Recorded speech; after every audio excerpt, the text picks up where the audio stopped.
Mans vārds ir Eduards, un manā rīcībā ir nonākusi pat jaunākā Logitech webkamera C910. Tu diemžēl nekur uz kastītes nevaru viņu redzēt, bet es jums viņu, varbūt vienīgi šeit, es jums viņu parādīšu vēlāk.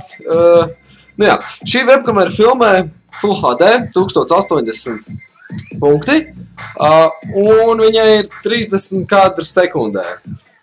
Foto kvalitāte ir 10 megapikseli, autofokus un Carl Zeiss optika, kā arī stereo mikrofons abās pusēs. Tas ir tiešām forši, ja spīt tāds muks ilgais, viņu var redzēt.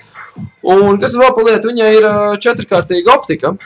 Es gribēju teikt 4-kārtīgs zooms, bet tas gan nav optiskais zooms. Tas ir digitālais zooms, taču, ja jūs nefilmējat Full HD kvalitātē, bet mazākā, tas zooms būtiski kvalitāti neiespaido.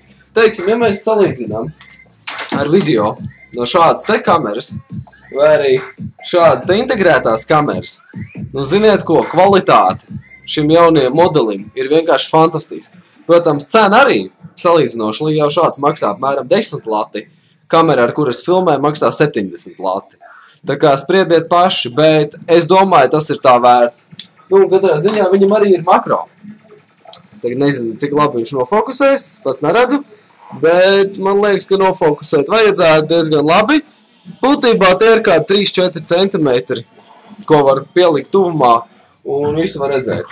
Lūk tā kā gaidiet vēl kādu interesantu video no manis par šo kameru.